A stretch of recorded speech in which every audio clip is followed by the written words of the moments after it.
What and when was the moment that you realised that music was going to be a big part of your life? Probably when I watched the Children of Bodom Stockholm Knockout live DVD thing. Mm-hmm. And I just, because I was already playing guitar at that point, and I saw that and I was like, I need to do that. It's like, no questions asked. It was like, that's just what needs to happen. So probably then. Nice. So was that something you came about quite sort of freely? Was it like, were your parents sort of encouraging you into music, or is that something that just that you were quite actively just searching for as a kid? I came across it because a buddy of mine had a guitar. I was like 10 years old, 9 years old probably at the time, and I just thought it was cool. And then yeah, I mean, it was kind of like that. My parents weren't like not encouraging. They thought it was cool. It wasn't something they like presented to me though, by any means, because neither of them are musical at all, like in the slightest, like very far from it actually. And so yeah, it was kind of like that. And then yeah, I just got into it when I was 10. I think I got a guitar when I was 10, almost 11, I think. And yeah, I just kind of fell into it on my own. And then I think, for example, that Children of Bodom thing, I was watching a skate video, Baker 3, and Dustin Dollin was one of the skaters in it, and he had Downfall, which was one of the Bodom songs off of the Hatebreeder record, as his song for his part. It's cool. That reminds me, I was chatting to there's a couple of things that reminds me of. I was chatting to Rabir Masad the other day, and we're talking about skating, and I think I forgot to mention it to him, but there's a band over here in the UK called the 900 that do like only covers of Tony Hawk's Pro Skater songs. Really? Which I just think I kind of that's so sick. They've sold out in Birmingham where I'm at. So they're like, so they do that and people like really like it. That's crazy. They're really new. I don't think. Oh, they've done one show, I think, and Tony Hawk came over and sang some songs with them. Oh my god! I know. How cool that's crazy. That's so sick. Yeah, I believe it's actually. I think someone was telling me the drummer is. I think I have a mutual contact via the podcast if someone plays in the band. But it's such a cool idea. Oh, how long it'll last, I don't know. Obviously, they're kind of waiting on the next game. Like, yeah. I mean, how many songs are there? Hey, so they're covering. Do they cover like songs by bands that are in those games, or is it just like just the songs in the games? I think. That's sick. Yeah, that's what I mean. So like they'll cover like if say like AC/DC has a song in there, they'll like play that song, is what you're saying. Yeah, they won't just cover the band, they'll just do like that specific song. Yeah. Okay, yeah, I see what you say. That's awesome. That's really cool. It's a cool idea, isn't it? And they sold out to, I would assume, about a couple hundred people in Birmingham here in the UK, and they're doing a little tour, I think. So wow. It's pretty cool. Like I said, how much longevity it has, I don't know. But credit to them. It's pretty cool. What's the band name? The 900. Oh my god! Wow. Is that like his trick or something? Yeah, I think he was the first person to land a 900. Oh yeah, I've heard this. Yeah. I know nothing about skating. Like, I grew up. I grew up skateboarding. Nice. Do you have Again, weirdly, this does actually it's quite a similar kind of thing that I didn't particularly necessarily plan talking about, but it's interesting now you say it. Having other pursuits beyond music. So something that I'm guilty of, and I don't know where you sit with this, is like I want to pursue music like creatively. That's what I want to do with my career, and this is part of it. But like I want to write music, and I've been in bands, but I want to kind of do that again. But then taking time away from music to actively do something else you enjoy, I always end up guilt tripping myself and going like, even if I've got loads of time in the day, I find the time that I'm least productive with music is when I allow myself the least time to then do the other things I enjoy in life. Even sometimes not even things I enjoy, just things I need to do. You know. I don't know if that's just a me thing. I'm going to guess not by your aha, or is that? I mean, that probably happens to me. I spread myself pretty thin, pretty consistently. It's like I'm constantly doing that. But yeah, I mean, that makes sense though, because if you're lacking in other things that make you happy, it's hard to enjoy like something that you also like. You know, like if you're really deficient in one area of your life and you're trying to like be productive in another, I don't think it works because you're not like balanced at all. You know, it's like a general unhappiness. You know, it's like if you're stressed about one thing, that's going to impact everything else. You know, I get that type of thing. With I don't know that I get that with music necessarily, but I definitely know that if I'm like stressed out or like overworking myself or doing something too much, or I have like other things to do or I'm behind on them. For example, I had this thing I had, I mean, this is music related, but it's not necessarily like, I think I get this thing you're talking about within other aspects of, but it's all like within music. It's all self-contained. So like, I do enjoy teaching, don't get me wrong, and I do enjoy like session work. Also, like, don't get me wrong, but that's not like writing music or doing something that's like for me, you know, necessarily. So if I'm really behind on that, or like I have a bunch of lessons, for example, I have a bunch of lessons today, later in the day, and then last night I had to record this like tech death song for this guy who hires me to record his songs for him. And it was it makes like me not want to like play guitar, you know, because I'm like really burnt on doing these other things. And then when I'm like, okay, I'm all done with that now, it's like, shit, I don't want to play anymore. Like I've already done too much today. That type of thing happens to me more so. Yeah, I so my you can judge my day as you want, but I teach guitar as well, and but I teach in the evenings because I try and force myself to have that creative time earlier in the day when I know my brain. I feel like with the lessons, even if I'm quite tired, having someone else there kind of perks me up, and I can think creatively to try and solve whatever problem they're encountering, you know. I've kind of been doing it long enough where I think there's enough stuff sort of mentally, hopefully, in the bank that like with the teaching that I can just kind of, I don't want to say wing it, but you know what I mean? Like that makes me sound really unprofessional. Well, I mean, I think that's okay though. Like when you're teaching, it's like if you're at a certain level, like it isn't winging it anymore. It's not like you're just like, oh, we'll see what happens. You know, like you already know you can do it. You know, it's just like, I think it might just be not being like, oh, studying the course before you go in for the lesson, which I mean, I don't do that. I remember what we went over with people and kind of go from there. Yeah. Yeah. I find with teaching, it is weird because you're on, it feels so close, but yet so far to what you were talking about, the creative pursuits. It's like, you know, you can be, especially like if you're playing songs that you don't particularly like, all of that's going in, like it's all, you're never remembering it, you know. And I think, what if I'm just taking in like songs I don't like and just, you know, I'm writing stuff and bits of that seeping in. I'm going, ugh, like don't want any of that in there. Yeah, definitely. That's how it goes. Yeah. So how with teaching, how's that changed, or has it changed your perspective on like, I guess A, on playing, but B, also like how you deal with people? I suppose more importantly, I guess almost A and B and the wrong way around. I would say the second one more than anything, because I've been teaching for so long, man. I've been teaching for almost 10 years, you know, and like pretty consistent, like a lot, you know. I've had some years where it was just insane and others where not so much. So I don't even know how it's changed my perspective at this point, because it's just like, it just is my perspective. You know, it's been so long, I can't even remember before that. But as far as dealing with people, I definitely like at a point in my life, and I think even now, like I don't know that this like goes away. I've been a pretty short fused person, like definitely. Like I can fly off the handle very quick, and I've worked really hard over the years to like not do that. It doesn't really happen anymore, which is great because it's not a good thing to be like. You know, it's not a good thing. But I've grown a lot of patience with people and a lot more understanding and explaining. I think, you know, different topics to people in different ways so they can understand it has helped me in my life, just like personal life. Like, okay, this person, instead of me just losing my shit on them right now, I'm gonna think, okay, how can we work this out? I think it's worked like that, man. And I think that's been really helpful, actually. I think band life does that to you as well. Because like I remember, there's a lot of things, I won't go into it loads, but with my old band that like I would end up sort of biting my tongue on, or just like accepting sort of defeat in the argument, if you like.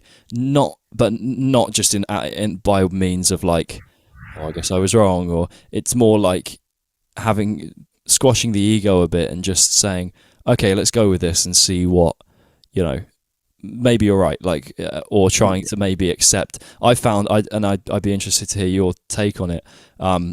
Being in a band has been one of the biggest like ego killing things, and I mean in a good way. It's had its negatives, like, but I found that I've had to squash the ego. Maybe the old bandmates will agree or not, I don't know.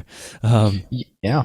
I mean, I think so. I think it also comes with like, even what I was saying before, just like kind of growing as a person and being, learning how to be like diplomatic and problem solve, like for example, in my case, like you totally can do this and just live your life this way and just, reap the consequences of it. You could just be pissed all the time and like lose your mind on people, but that's not going to help or get things done. And at the end of the day, it just ends up hurting you, And so I think developing as an individual to be able to be like diplomatic and like understanding and learn how to navigate different situational environments, so to speak, is a huge learning thing. And I think in a band or not, like that's a really important skill to have as a person. Yeah. And where do you think the I mean, so it's a difficult one to build as well, because a big part of it involves at least admitting or acknowledging the possibility that you're not the smartest or the best person in the room at any one moment, which is quite a hard thing to do for a lot of people. Like if you ask how many people in one room think they're the best at something, a lot of them will probably say them, Yeah. It's like if you ask if you ask every driver, isn't it something like the average driver thinks they're like 7 out of 10. Yeah. Skill. Yeah, definitely. That is a hard thing. Go ahead. Yeah, it's a pretty. No, it's all good. There will be interruptions aplenty, I'm sure. Aplenty. I haven't said aplenty in a long time. It's very British thing to say. out of The Witcher. Is that you know what? I started watching that and I just didn't. Oh my god. What? I love that show. I need to get into the two. There's the Game of Thrones one. What is it? The new one. House of the Dragon. Yep. And Lord of the Rings of Power, is that it? I don't know. I saw something for that though. When I was a kid, I watched one Lord of the Rings movie. I haven't seen any others, and I know I'm missing out. I'm waiting for the right time where I can just take a day and just probably 2 days. I think it's a lot of hours, but watch just all of them. I would do it I would do 3 days and just watch 1, 2, and 3.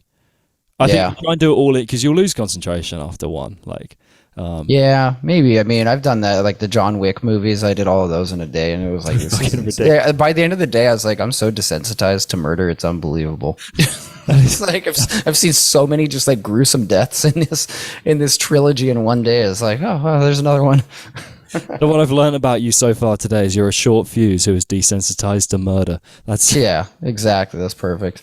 No. Normally I go for I'd love to do the in-person podcast. Now you got me worried. Yeah, no, not at all. That's I mean the anger thing. I don't know. It's I'm not like that anymore. It doesn't happen. It was like when I was younger, and it was never like really like a violent type thing. It's like I'm just like in my head like I'm pissed. It's like I'm just mad all the time. That's more so what I think I'm describing is just like the short fuse really short to irritate, for like no reason, It's just I think I know a handful of people who are like that. I feel like that's common with some people. It's like you just get like mad because you don't know how to I think it comes from a point of like not knowing how to navigate a situation. You're like, I don't know why this person isn't getting what I'm saying right now, but it's because you don't know how to like explain it, and that's the problem. It's like it all comes back to like, hey, I'm causing this. Yeah. Do you feel like it comes from, because I find a lot of the time when I get annoyed at things, it will be, I mean, there's your minor inconveniences, but that'll normally be like, how annoyed I get at me stubbing my toe on the chair leg is kind of dependent on how good the rest of the day's going. But like when you're talking on more like interpersonal stuff, I find when I get annoyed is when someone's doing, there are a couple of, I think the main cause of annoyance for me, and this is definitely something that ties in with, but that will tie in for plenty of people, particularly in music, but is when you feel like someone's doing something sort of willfully, I don't want to say badly, that's a bit of an umbrella term, but like they might be willfully lazy about something or selfish about something. It's that willful, that's one of the things that really annoys me. And I think it ultimately comes down to a feeling of I wouldn't do that, and it's that feeling of like I don't deserve to have this happening to me right now. And one of the biggest things I'm trying to drop, and sort of I guess encourage people to drop that I talk to, is that whole feeling of deserving anything. I think that's where a lot of I wouldn't say I'm an angry person. I think a lot of people say I'm kind of weirdly calm.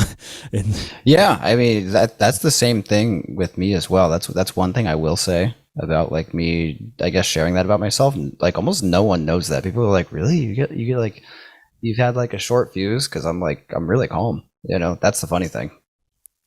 Yeah, I've had people say like they don't want to see me when I'm angry because I'm never angry. Like I never really raise my voice particularly. So they're like, so what's he gonna be like? Like I guess maybe they just think I'm gonna absolutely fly off the handle if I, you know. Yeah, it's like one of those people who just like royally explodes. Yeah, I think I would just be really cutthroat. Like I know for a fact, if I were to fall out with someone and get properly angry, I think I'd go from like no insults to like the worst insult, pretty much 0 to 100. I like the Bill Burr thing where he says like, you know, people get confused about him going from 0 to 100 so quickly, and he's like, I idle at 70. You know. Yeah, I love Bill Burr. He's so funny. That's a guy who's got a temper. That guy is like visibly just like he's got like that look, you know. Have you ever seen someone you're like, oh shit, I would not, like, you already look like insane. You know, it's just like that look in the eye where it's like there's waiting to fly off the handle. I feel like he's got that. Yes, to be fair, he makes so many jokes about like his anger, and I think it's but he's weirdly self-aware about it, which I think is what makes it so funny, because it's very self-deprecating. And I love he has a little sketch about saying how like every sort of like middle-aged guy wearing a jumper is like just holding in anger, like, you know. Yeah. Yep. Yeah, I think so, man. He's a drummer. He loves his Led Zeppelin. He has a whole sketch on Meshuggah. Yeah, that's right. Yeah, I remember that. Yeah, I've seen that. That's so awesome. Yeah, so like a big thing I think with like what you were saying with getting upset about someone like willfully doing something to you or whatever, like that is upsetting. And I think kind of like even going further into what I described as like flying off the handle or having like a short temper, it's like I think I couldn't accept that there's some things I can't control, you know, and that's a hard thing, because it's like you want these situations to go a certain way, or you're like, why is this person doing this? And it's like, I think having the perspective and taking a step back and getting the insight into like why this is happening and like what you can and what you can't do about it is really important. And that's something I focused on a lot in recent years is, okay, well, here's the situation that I'm presented with. Like, obviously I could like be pissed about it, or I could look at it and say, okay, well, this is in my control to like do this. And if that's not enough, then I have the decision to like remove myself from it because it's not a good situation, you know? And I think that perspective has really, really given me much more like calmness and clarity when I'm addressing situations that might not be ideal, you know? I think that's a really helpful skill to be able to just be like, I can do something about this or I cannot, and then go from there.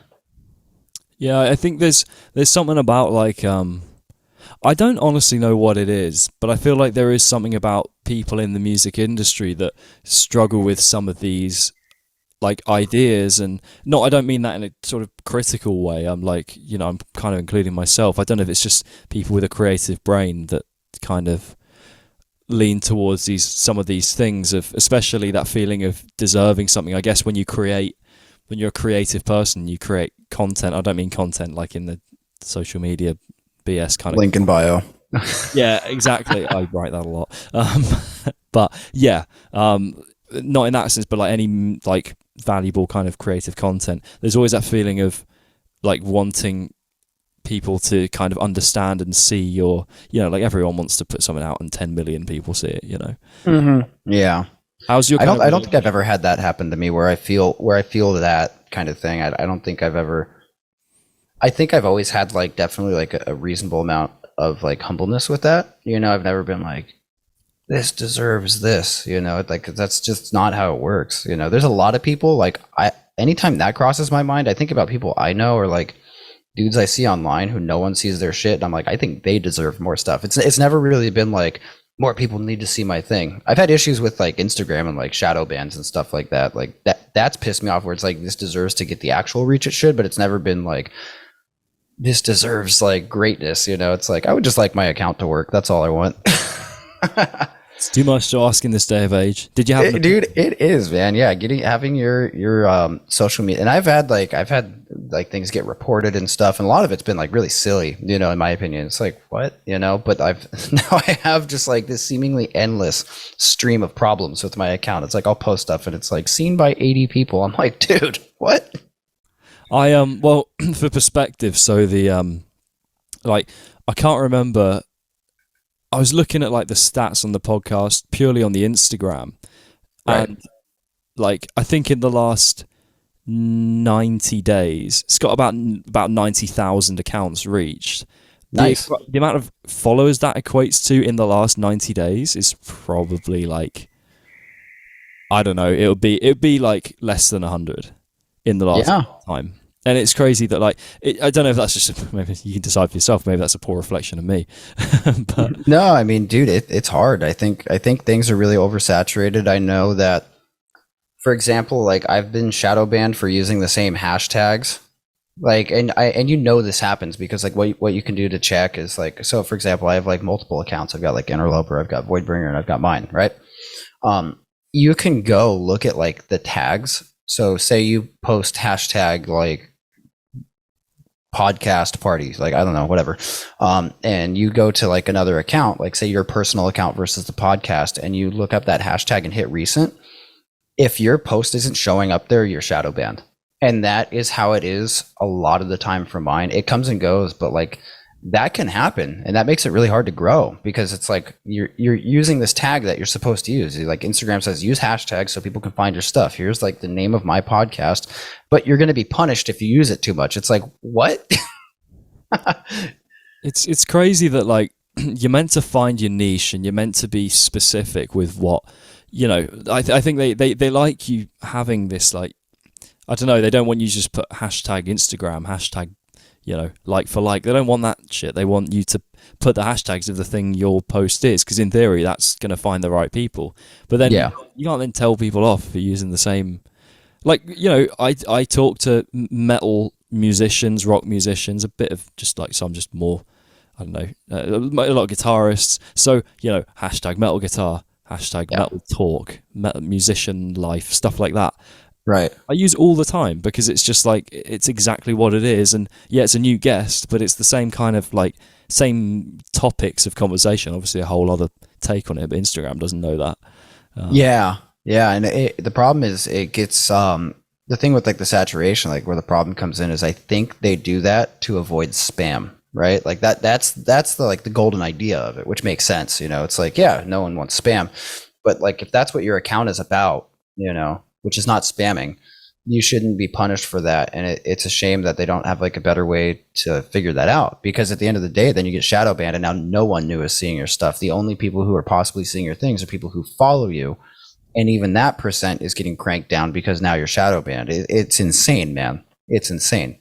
Yeah. Well, I mean, when I first started the podcast, so I put out, I probably post like 5 times a week, 5, maybe 6 on a busier week. Nice. That's good. So I do maybe more actually, because I do the post, I do 2 a week, I do a post Monday, Thursday, and I do little reels to like summarize. So you'll get some reels, Cool. Of cool things. Yeah. He's desensitized to murder and watched John Wick all in one day. This man's a menace.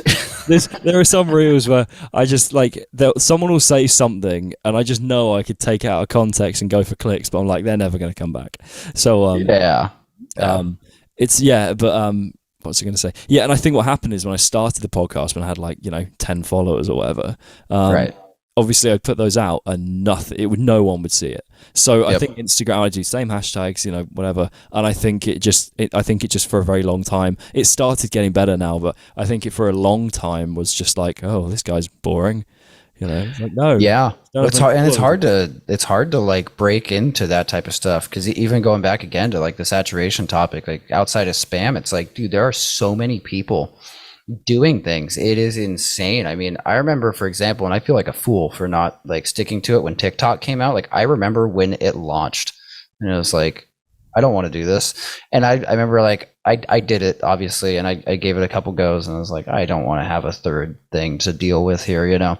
And now I have like 5 things I deal with all the time. I'm like, I should have just done this in the beginning. But point being, I remember looking at like, because it shows you the tags. So if you go on TikTok or even Instagram, I think shows you like how many tags there are for something. So if you do like hashtag guitar, there's like 7 million, you know, on Instagram, right? I remember doing that on TikTok, and there were like 5,000. And now it's like 80 billion, you know, if you tag guitar or whatever, it's like, there's like, so it's literally like, I think in the billions.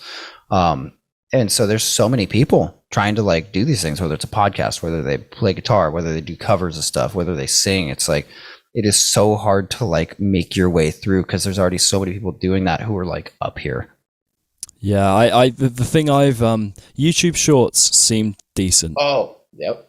They quite organically, TikTok will always give me the same amount of views without fail. So there's this algorithm that's decided how much I'm worth, apparently, and the computer has deemed your worth. Yep, it's decided I'm worth X amount of views, and but YouTube Shorts seems way more responsive to like interaction. Like I feel like if I put the most clickbaity thing I put in was I chatted to George Lever, you know, producer of Sleep. He does Sleep Token. He's done a load of other bands, and I asked him about Sleep Token, and he literally, I said, "Can you talk about it at all?" And he went, "Can't."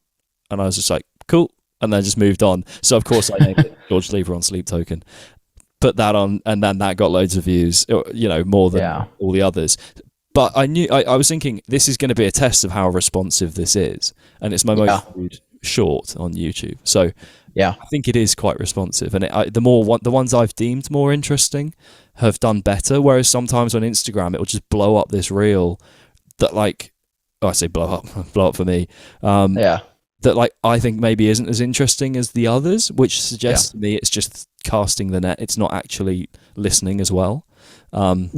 So I do all of them just on the off chance, but Shorts is great, man. That's something I've been utilizing a little bit recently. I was going pretty hard like 2 weeks ago with it, and then I'm leaving on tour really soon, so I just haven't had time, you know, to do that. I'll probably actually, now that we're having this conversation, I'll do one today. I'll just like start posting up like backlogs of stuff, and it's like the YouTube TikTok, you know, and they're giving you that benefit. It was like when Reels first came out on Instagram, it was like, dude, if you post a Reel, you're getting views, because they're just like, please use this, please use this, please use this, you know, like stay on our platform, that type of thing. So they're like incentivizing you to do it. I think it's that same idea with YouTube Shorts. Yeah, it's I'm trying to just figure out like what I want to try and do is see if there's a social media out there that's like growing enough that it's worth being on, but not so oversaturated that I'm yet to find one of these, like yet so oversaturated that I can like actually get away with posting something and people see it. Like there's that new one, Vero, I think. It's been around, but I don't think it caught on. I don't know that it. Like, I thought this when TikTok came out. I was like, there's no way people are going to go to another one. You already have Facebook. You already have Instagram. It's like, why the hell do we need this other one? You know?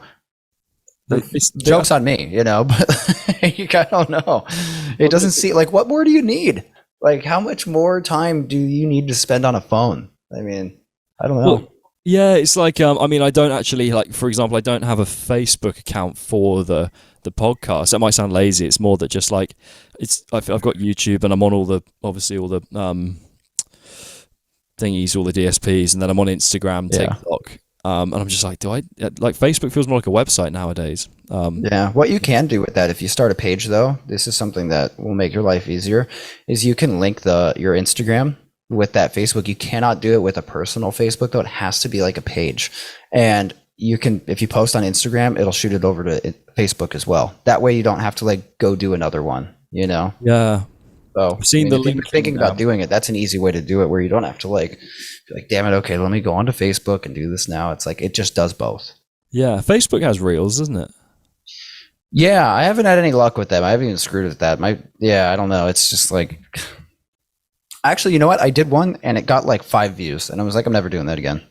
I remember it did so badly that I was like, never again. I don't even acknowledge that they exist on there.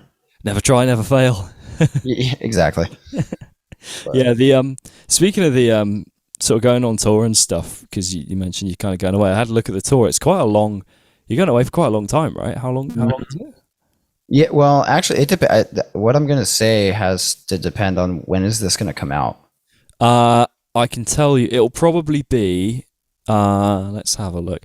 It should. I think I've got about 10 in the backlog, so probably 4 or 5 weeks. Let me look at my calendar. I won't spoil anything. I think 4 or 5 actually weeks. I can tell you. Hang on. If it's closer to, I can always just cut it if you say something. yeah, if it's closer to 6 weeks, this is fine. So I'm doing this Loper tour with Fallujah and Psychroptic as well as Cognitive, and that's September 11th through October 15th. And then I am flying out for rehearsals for that Lorna Shore tour that's happening right after that, and I'm playing for Aborted and Ingested on that. Oh, sick! I saw Ingested. They're from the UK, aren't they? Yeah, I think so. Or Australia. I can't remember. It's sometimes like I can't even tell. Are you saying our accents are the same? Yeah, I know. Sometimes they're close, man. Like that. Sometimes they really are, but I'm pretty sure they're from the UK. Yeah, I think so. Yeah, from. Yeah. Sure. That's sick. Yeah. Well, I'll just block out. I'll bleep out all of that. I'll just cut it if it comes out before. Yeah. It should be fine. I just like, and even this part, like you could trim out. I just know like Aborted, for example, is like, hey, keep this like. Don't make any posts about it until it's a little bit closer, because I'm filling in for someone, so obviously something is going on. Something in their camp is not how it normally is, I guess. So, yeah, interesting. Yeah. Because what I was kind of gonna ask was like, it feels like nowadays if you're touring any band that isn't like Metallica or not quite maybe them, but like yeah. even I feel like you even don't have to drop a huge amount below that level before touring becomes like quite the task, like financially and otherwise. What's kind of your experience of doing tours? Because obviously, how long are you going away for again in this most recent one, the one that's coming up? Is it about September 11th through October 15th, and then the next one starts on like the 20th, and I'm back on like the 21st of the following month. So basically September 11th through like November 22nd or something. Yeah. So how does that, like, mentally, how do you do you find you get like homesick, or do you feel like home on tour, or like where are you at with that? A little bit of both. I mean, I like being home, but I absolutely love touring, man. Like I really do. There's times, and it depends on how you're doing it, man. Like when I was in Rings, for example, like we did almost all of our tours. Like for a while, we did a lot of touring in a van with no trailer, all the gear in the back, 5 people. So it was like 2 front seats and then a bench that fit 3 people. So it was 5 people in there, 2 in the front, 3 on the bench, sleeping like that for like 73 days. Like we would do that and drive ourselves. So that was grueling, man. That was rough. But eventually we ended up doing, and I don't even know why we were doing it like that. Like we did not need to, like with how the shows were going and like merchandise and all that, it was like, why the hell are we doing this? It was like one of those things. It's like, this is so unnecessary. But then we ended up getting drivers, and we got, a trailer and all of that. So like we're able to lay down and sleep, and that made it a little bit easier. But now like with Loper, for example, I ended up getting a loan, and we bought an RV. So we could like be comfortable, and it's much easier touring like that, man. Like you can go for much longer lengths because that like discomfort is a lot less. Obviously being in like a bus would be even better, but I mean that's insanely expensive. We're not making that kind of money to be able to pay for that type of thing. Just with like the rental, and then like you need a professional driver with the CDL. They have to have a hotel room because it's it's not like you're just driving a van around. You're driving like a commercial vehicle. So it's a little bit different. But that kind of thing. So I'm able to be a lot more comfortable and not be so mentally strained on these tours that we're doing for extended periods of time, because it's like I have like a thing to go into that's not like a van where I'm going to just like sit like this. I can go walk. I can like walk around in it. I can turn the TV on. I can make food in the kitchen. I can go use the bathroom or lay on the bed, like that makes it better. But you still do miss being home, like it's nice. Like I enjoy being home. but I really do love touring. That's my long-winded answer. I feel like I've explained this, like, it's like I'm giving a lesson. I'm explaining like a scale, like 8 different ways. I'm explaining how touring is easy, like 2 different ways. I'm gonna stop.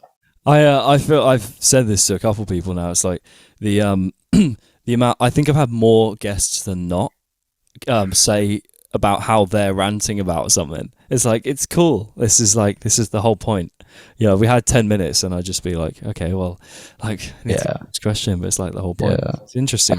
It's different. Like, I feel like that comes up more when you do these types of things, like when it's like a recorded conversation with like video versus like in person. That type of thing doesn't matter so much because that's like a normal part of conversation, but there's like this back of the mind, like, you're on video, you're talking too much. Like, the person can't talk back to you and like interject the same way. Like, the listener for these is just like, yeah.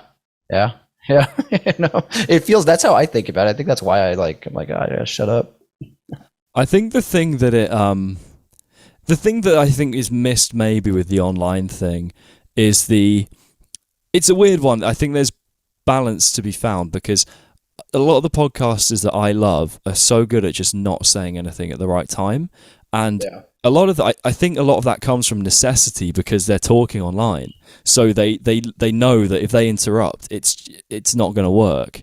But actually, I think it's a good quality anyway. It might feel a bit weird if we were sat in the same room and I was just sort of sat staring at you, but like equally, I think it's the difference is all the ums and yeses and kind of like filling the space as you're talking, like just reaffirming. Whereas you might just feel like you're talking into the void. Across. Yeah. Exactly. It's a different style of conversation for sure. I think being on like podcasts and stuff like that, like it's a little bit different. It's not that different, obviously, but like there's like the online etiquette almost, Yeah. The one of the questions is like, how's it going to affect how we interact when we're not online? Not me and you, I mean, like, hopefully we'll get on fine. But your average person obviously is so used to like FaceTime, Zoom, all of this stuff, and like especially over the pandemic, but even now it's kind of carried over.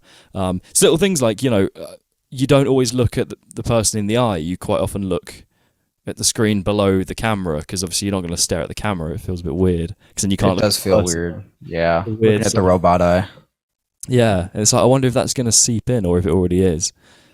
I think it has, man. I think some people, like more adults, like probably like our age and people older than that who started using this stuff a lot, are okay because they've already developed that social skill. But I definitely think that like younger people, for example, like especially like developing like children and stuff like that who had like 2 years of Zoom and stuff like that for school. Or even, dude, this is almost like a whole other topic with like cell phones and people being, really like just adhered to them, especially youth. I feel like when I've interacted with like younger kids, if I'm like at somewhere and there's like someone's kids there and you like try talking to them, I think a lot of these kids are going to be really like social wrecks, to be completely honest, because like when we were younger, like when I was younger, for example, I don't know how old you are, but like kids didn't really have cell phones, like everyone like went outside and did stuff and like had to talk to each other, like had to be normal, and I think a lot of kids and like, parents who were too busy, it's like, here, take the tablet and just like shut up, like that type of thing. And like, I get it, but I think that's going to be really damaging. And I think I've already seen it. Like I have friends of mine, for example, who have younger siblings, and I try talking to them and it's like, wow, like you are not like where you should be, I think, socially, and not because like I think you should be this way, but from just like what seems normal. It's like, I could see that being a problem, man. I think it will affect people, and we'll start to see that when they become like full on adults. I think a thing that's really been impacted is humor, and like speaking of like Bill Burr and that, but longer form humor, like as in how an actual joke, or not, it doesn't have to be a joke, but a funny conversation, because humor has been condensed into these like sound bites and memes and stuff. And the thing is, they're so immediately funny. You don't need to listen to the pre-ramble sort of thing before you get to like the punchline or the funny bit of the story. And I feel like things like humor, I mean, we can tie it back to music. Is that going to suffer because people attention spans just aren't there for, less immediately impactful music? If you take a band like, I don't know, something like Yeah, bands like Carnival, like or you're more sort of ones where they're not always like, you know, hard hitting straight away, but they are super interesting. Yeah.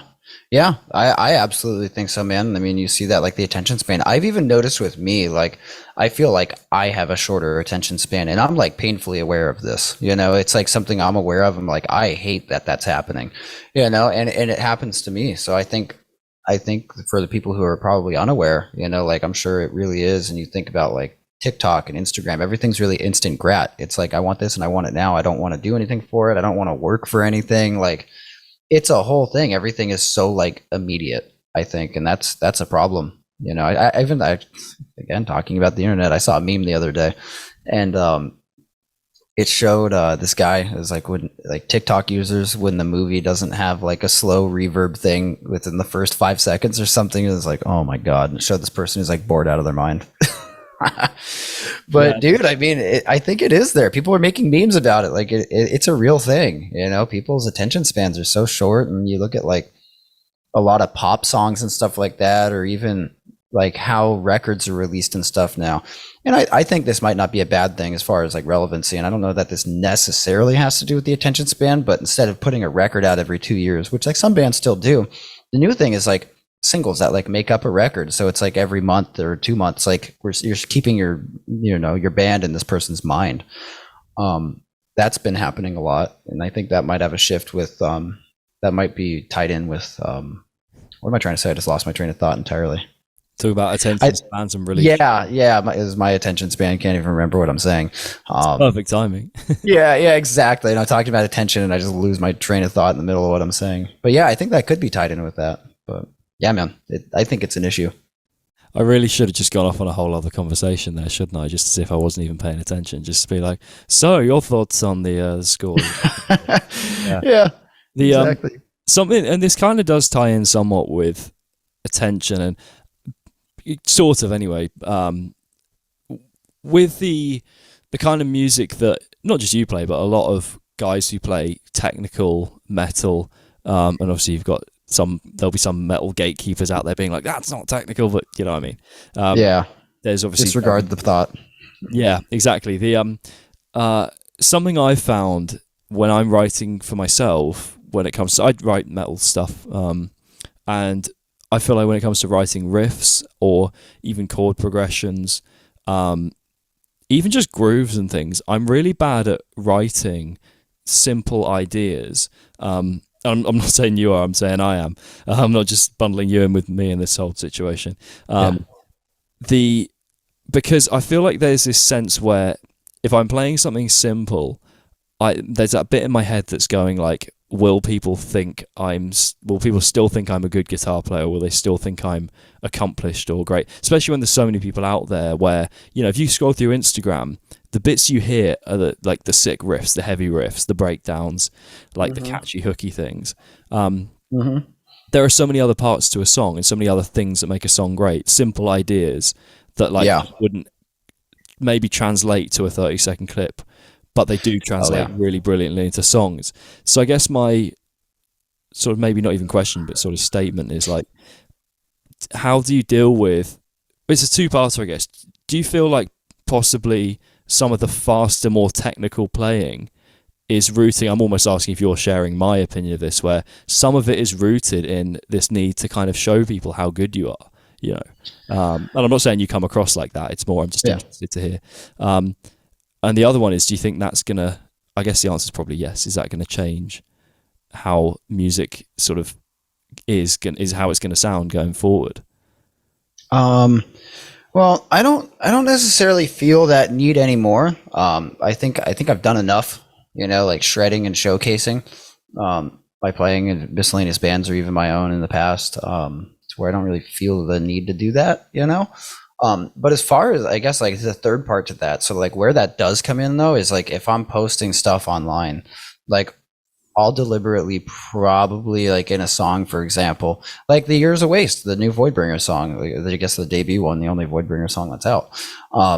Like the first part, I did the launch thing from the beginning because I didn't want to give away too much of the song, but when the actual like song was out, I posted a Techy part that's fast because that's what like a lot of the fan base for me likes. So it's kind of based in like the fan base, and as well as what people are like, oh, like that's cool to watch right now, because I'm keeping in mind like these people don't want to see me play this intro riff that repeats like 2 times or 4 times, for example, even though that's like a monumental part of the song getting to the next part. Like that doesn't matter. People don't give a shit, you know, like they want to just be like, oh, this is cool. I'm watching this right now. Okay, I'm bored. Next thing, you know, like that kind of thing. I need to like grab people.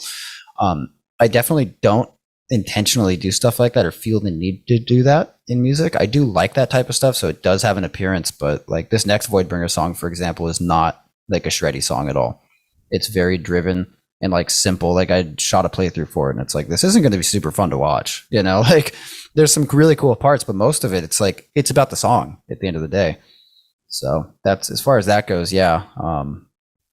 That's kind of my input. I forgot the second part of your question.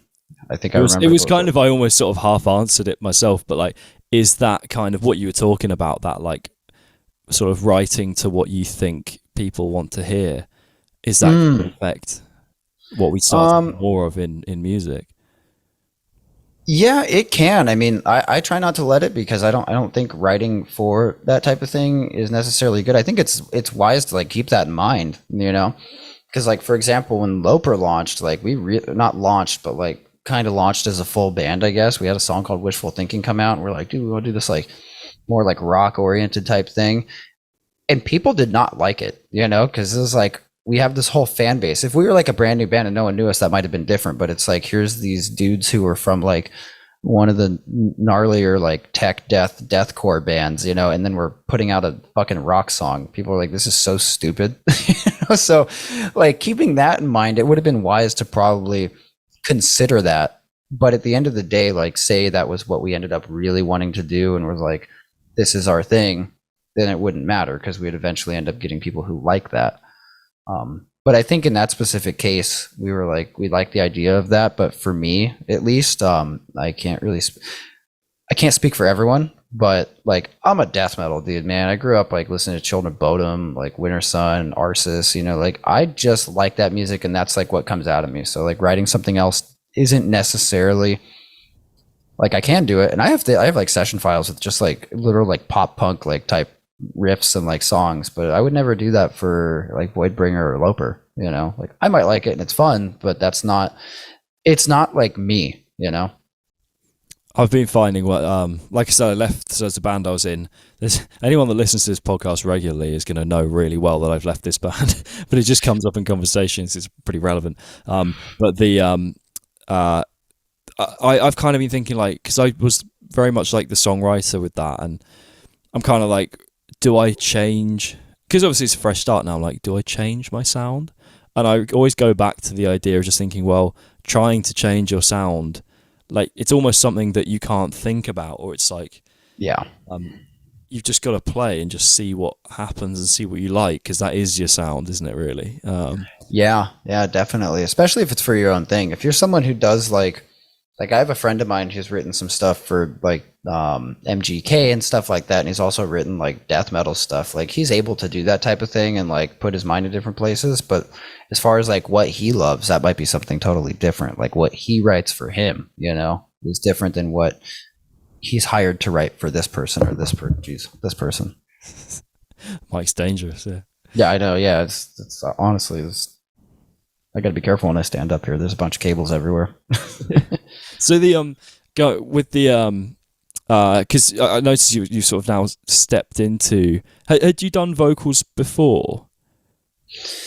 Not in a band or anything. I started working on them probably 2.5 years ago. I think, I don't know, some point in time. And it's obviously not something you're just like good at right away, you know. And I hadn't been doing it my whole life, so I kind of kept it quiet. Because it's like, I don't want to share this yet. This isn't good. You know, it's like, this sounds awful. But I kept going for a while, and then I ended up doing some backing stuff for Loper Live. And at that point, I'd developed it pretty well. And I think in the past, probably like 6 months, it's really like significant strides, you know, and like to the point where like I could like Voidbringer, like I can do that now, you know. It's made it to that point. So it's a newer thing, I guess, in the big picture, considering I've been playing guitar for like 17 years and I've been doing vocals for like 2, you know. It's something I've noticed is more and more. I think more guitarists are. I think my opinion is that we went from the front man, the James Hetfield thing, where if you take like new metal and kind of things just before that, where like the riffs weren't necessarily as technical as they are now in modern metal. I feel like the bar for technicality for a riff is that much higher, and that's not a good or a bad thing, really. It just depends on what you like. But I think we're now stepping into a world where people, particularly in things like, if you look at like metalcore, for example, people are kind of thinking like, how do we kind of expand on this? I think there are a lot of guitarists that are starting to lean towards the idea of singing as well. There's so many. I spoke to, it's Nick Johnston that I spoke to. Obviously, he's not a metalcore guy, but I spoke to him. Yeah, I know Nick. He was talking about sort of embracing vocals as well. I feel like maybe guitarists are slowly on the way to going back to becoming singers as well. I think it seems. It's just as a way of exploring new ideas, because I think you can get so wound up as a guitarist and not as a musician, if you like. Not that they're too independent, but that's exactly it, man. That's why I wanted to get into it, because it's such a crucial part of music, of like writing a song and being in a band, like vocals, and being able to come up with and like execute those ideas that you have, because you can do it. You're not relying on someone else. I think it really has a big impact on like the creative process and the songwriting process, because you're able to like fully flesh this thing out like on your own. Like I can program pretty bad drums, good enough, not great, but like there's that. I can program bass, or I could record bass. And now like I could write all the guitar parts. I could do like orchestrations. I could do different synths. Like I have all these components, but I was missing the vocals. And that's such a huge part, like almost bigger than anything else, of like how the song's going to go. Like that can really tie parts together that maybe didn't seem to go together so well. Like you'd spend all this time being like, God, this guitar part needs to go into this just like perfectly. And like usually like it should, and it usually does. But sometimes like that vocal part will tie in those two parts together and make it work. And if you're missing that whole thing, you can't do it, and you're relying on someone else. Like you're not seeing the full scope of stuff, I think, when you're writing a song, Yeah, it's a weird one how you change the way you think about songs when you consider vocals. I think there are a lot of guitarists that write as guitarists. And again, if they just find the right vocalist, sometimes that's perfect. But I remember like when we first went into the studio, I very much wrote I was quite inexperienced with like actually putting songs, like professional grade songs together. And the producer, he heard all the riffs and the chorus and was like, okay, we can do something with this. It's a bit like, idea. It's not actually, here's idea one, here's a new one, here's idea one again, but it's different. There was no feeling of development. It was just like, that's an idea, that's cool. Oh, we're on another one now. Yeah, that's a huge thing. With instrumental music, I think you have to do that type of thing, because if you write a song that's meant for vocals and has that kind of repetition, like standard song structure type thing, not that they're all like always going to be the same structure, but there is like, repetition that happens. If you do that with instrumental music, it is boring. So I think when you're writing instrumental music, especially as like a guitar player, and if you play like more techy stuff, you tend to lean towards like writing like a lot more. When you're writing with like vocals and writing more focused around a song, it's like you have a lot less most of the time. Some songs have a lot of parts, but more often than not, it's like there's a lot of things that come back. The more you have, the more cluttered it is, and it's harder for like things to feel like home. It doesn't feel like one song; it feels like a couple songs in one. There's it's funny because I have a sort of I have a theory. I thought about this about 5 minutes ago when we were talking. I'm going to stop pretending I'm smart. I was thinking just right now that I guess with guitar, it's something that allows people to find a voice, especially at quite an early age when maybe they aren't the most confident in the world, And obviously, it's somewhat limited, obviously, in terms of how far you can go with the song. You can develop the rhythm and the melody and the harmony, which is a step above, I don't say above, but it's, in terms of building a song, it's a step above bass and drums, because I feel like bass, yes, you can do the harmony, but it just doesn't have that same range of harmonic options, just by strings and actually how big the thing is, how to play chords on that is difficult. So I feel like there are a lot of guitarists, you know, especially younger guys and girls playing it, maybe not so confident, but the guitar gives them that kind of voice. And then actually, as you get older, you might start to realize that, hang on, there's another step that, like, because I think it's quite embarrassing to be a bad singer, but being a bad guitarist isn't as embarrassing. I don't know why. I think it's because it's your literal voice. That's my best guess. So I guess, yeah, I don't quite know where I was going with that. I had a better tied together theory about 5 minutes ago. That's okay. I mean, I think I know what you're saying. And I mean, the voice, yeah, when you have a bad voice, I mean, that's a really personal thing. And I think that's like, when someone feels a certain way or like are in an uncomfortable situation, your voice is like one of the first, like you have body language and stuff, but your voice is like one of the first things to show how you're feeling. Even if you're saying like the same phrase over and over again, like if you say that when you're upset, if you say that when you're happy, if you say it when you're nervous, like your voice reflects all of that, you know, very clearly. And so I think it might even be easier for people to like play guitar because it's not your voice, you know? Yeah, I think that might be it. Yeah, and the other thing is like to be a good singer, to really get the emotion in, you've got to pull the faces. You've got to, because it's literally the structure of your jaw and your mouth that creates different vowel sounds and things, and so it's almost acting in some way because people are watching you. If you want to express something in an angry way, you've got to make your face and your body do the things that kind of it does when it's angry, vocally anyway, you know. So it's really quite exposing because you have to actually do that to deliver the sound, that or you just deliver a really monotone kind of thing that doesn't have emotionally embracing kind of tone to it. How have you found kind of leaning into vocals? How have I found what? Like leaning into vocals and kind of embracing that kind of I guess the more, what should we say, kind of like fragile kind of part of you as a musician. Yeah, I mean, dude, I've thought about that, and it is really naked feeling, you know, like it's definitely like putting yourself out there in a different way, you know, and it's your voice, and like people immediately hate it or like it, you know. It's one of those things like, dude, singers, like you could hear guitar and you're like, oh, that's cool. You know, I don't feel like it's much of like an immediate like knee jerk reaction where it's like, I hate this person's voice, you know, like that type of thing. I feel like that happens a lot less with guitar.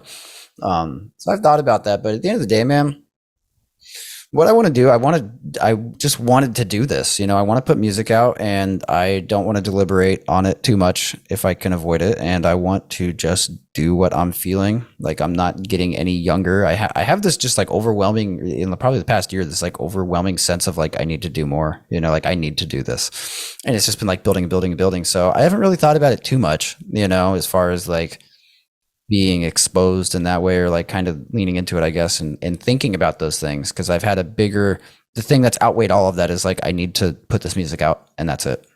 You know, it's like I've been given no option.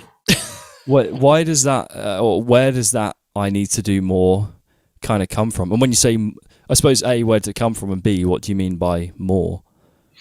More as in like, I need to put out music that like I also want to do is like outside of Interloper, you know, like there's a lot of stuff that wouldn't really flow with Interloper or work, you know, and this happens to be stuff I really love, you know, and I don't want to have it just sitting or undeveloped. It's like, I need to just see these ideas through, and I need to do something. And that's why I started Voidbringer. So that's kind of like what I mean by more.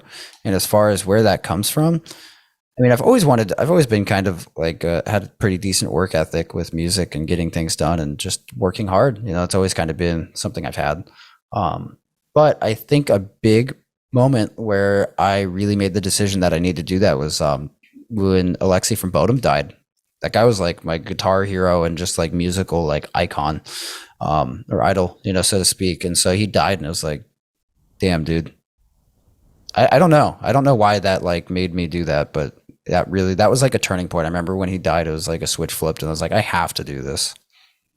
Yeah, it kind of reminds you life's short, doesn't it? Simple. But yeah, maybe it was that. I mean, very well could have been that, to be completely honest. But yeah, I mean, the idea had been brewing, you know. It wasn't like that happened and I was like, I'm going to start this, you know. Like I'd already been thinking about it, and like I'd talked about it with some friends of mine and stuff, and it was just kind of one of those things like, yeah, maybe one day, you know. I did the same thing with the podcast. Yeah. I was always saying to one of my friends was joking with me the other day. He's like, he just said one day, like, oh, I think I might start a podcast. And now you're getting all these sick guests on. I was like, oh, cheers.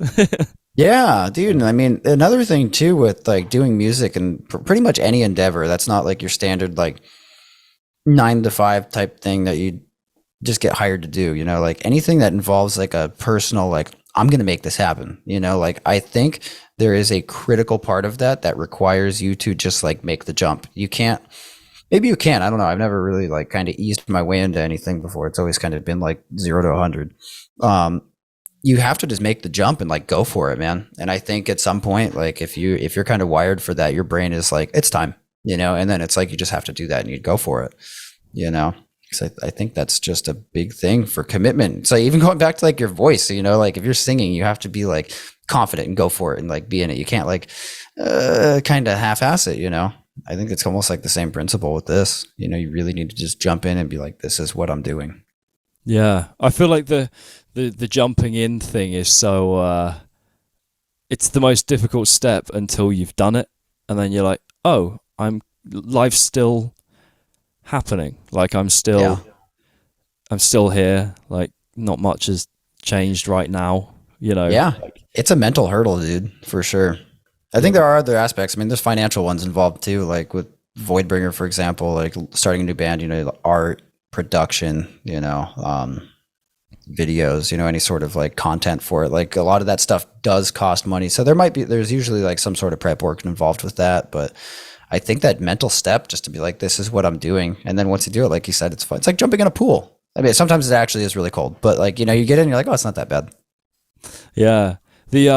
I mean, was that so? We can get into it as much or little as you like. But I was looking when I was doing some looking into like your sort of musical history and regarding sort of moving on from Rings of Saturn. I mean, we can go into. I don't know how kind of where you're at with the situation, but right. Regarding like we call it not leap of faith, but I guess you know you've got this established band, and then deciding to move on. Did that feel, I suppose can I ask you if I could ask the question first, but what I would want to ask is like, did it feel like a leap of faith that you were maybe afraid to do until you did it?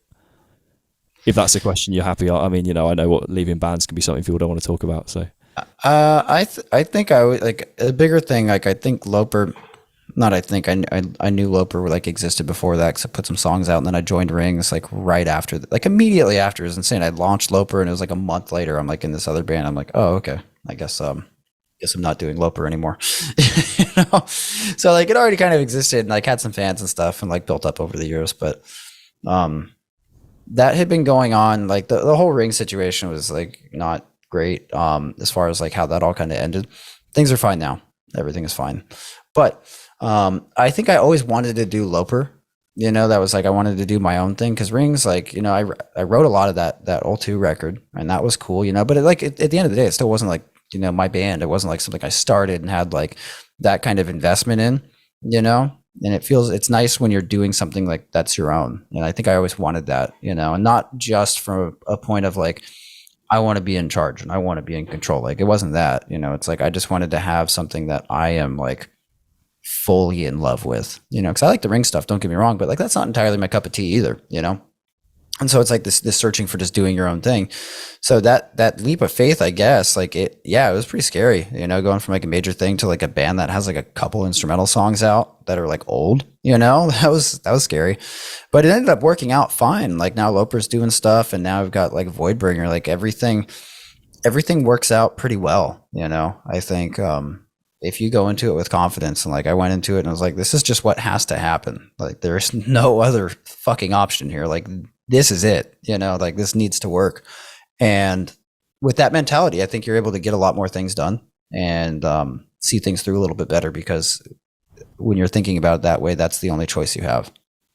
Yeah, I think that sense of like ownership and like not, like you said, not in the sort of authoritative way, but more in the feeling sort of empowered by what you're creating.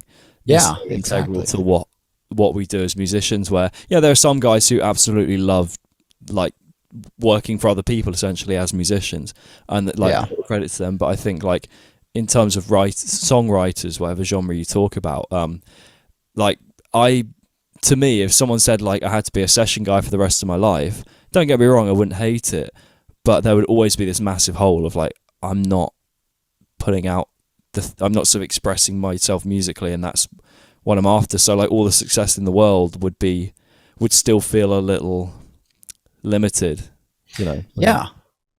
Yeah, dude, exactly. I wholeheartedly agree. And I think the same thing about a lot of session dudes. Some people love it, but I mean, I feel like a lot of those guys at some point are probably going to end up being like, man, I never really did like my own thing. Maybe not. Like maybe some people just love it, but I mean, I know I would feel that way, which like I'm in the same boat as you, you know, like if I was doing that forever and like, I like that. Like I was telling you about that upcoming tour, like I'm totally down, you know, and that's fun. Like I'll do stuff like that often if I can, but I also like have my own thing at the same time. You know, it's not like that's the only thing that's going on. So it's a little bit different. So I think it just depends on each person's personal needs and like wants and as well as their goals, you know.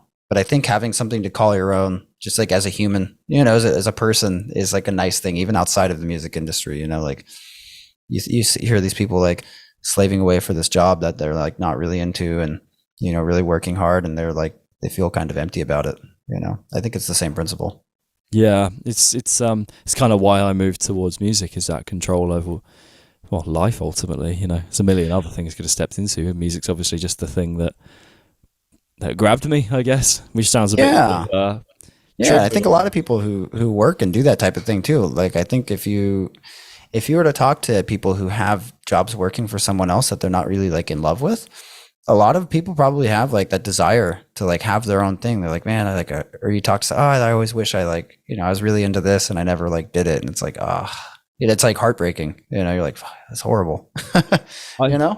What I found astounding was when I went to quite a posh, quite expensive school, you know, and like a lot of the guys and girls there went to like really good universities and then went to like really fancy jobs. And then we did a 5-year school reunion, and I just remember like talking to some of them, and they just sounded so bored of work already. I'm like, you're not even 5, you're like 2 years into your job because you went to university, and you're already like bored of getting up for it. Like, what? Yep. I have a friend who earns a lot of money in London, and I don't think he's not the worst example, but I know for sure he gets a bit bored of work quite like fairly regularly. Yeah. Like, how much is your time worth, you know? Exactly. I mean, that even has a few different ways of looking at it. Like people who are making just absolutely killer money, you know, if you do that for 10, 15, 20 years and you're making like really good money, like you could retire, you know, if you do the right things with your money and you're responsible and not reckless with it. Like there's a bigger picture that like is there for sure, you know, like a younger retirement and like being able to do things you want and go on like the trips and like live a cool lifestyle. But the price of that is like, you know, maybe doing something you really don't like for a pretty extended period of time, you know. So there's a trade-off. I get that. But dude, I totally know what you're talking about. I have friends too who, you know, went to college and did the whole thing, and they have these like, you know, professional jobs. Some of them are happy, some of them love it, but definitely there's a few I've talked to and it's like, man, you seem so bummed out. Like you look so bummed. It sucks. Yeah. Well, hey, power to us, more you're doing some cooler tours than me at the moment. Yeah. In other words, you're trying. I'm trying, man. But yeah, man. Well, thank you for. I think hopefully that was a cool, like, step into your world.